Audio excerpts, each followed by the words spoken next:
For months, the rhetoric out of Washington was clear. If Turkey moved ahead with plans to buy a sophisticated air defence system from Russia, stinging sanctions would follow.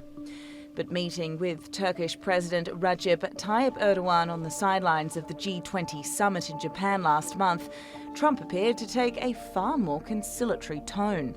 He also resorted to one of his favourite tactics. Trump put the blame squarely on his predecessor, Barack Obama. They wouldn't sell the president. They wouldn't let him buy the missile that he wanted to buy, which was the Patriot. And then after he buys somebody else, he says, now we'll sell you the Patriot. So I have to tell you, he's a NATO member. He's somebody that I've become friendly with. And you have to treat people fairly. You understand that? You have to treat people fairly. And I don't think he was treated fairly. I don't think he was treated fairly.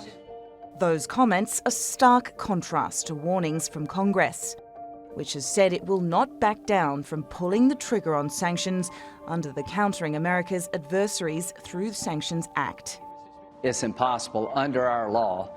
If Turkey buys activates the S-400 missile battery they bought from the Russians, sanctions would be required under law. And we also, a couple of days ago, passed legislation banning the sale of the F-35 to Turkey if they activate the Russian S-400 missile battery.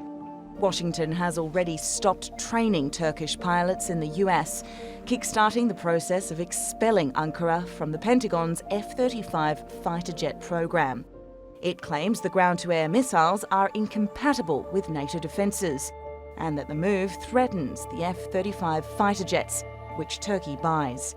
Ankara, for its part, hasn't wavered in its plans to have the Russian-made S-400s delivered by this month. Speaking to Turkish broadcaster NTV, Erdogan sounded confident that Trump would withhold from slapping sanctions on Turkey. He quoted Trump saying, "You are right. This is injustice. This is very important.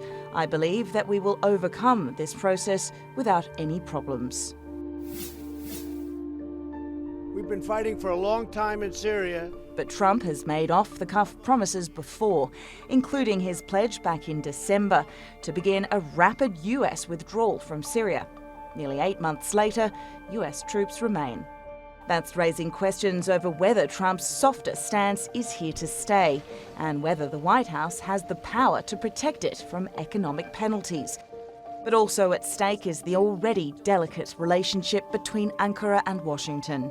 And with Trump's comments at the G20 still open to interpretation, it appears ties between the two NATO allies continue to hang in the balance. Britt Clennett, Straight Talk.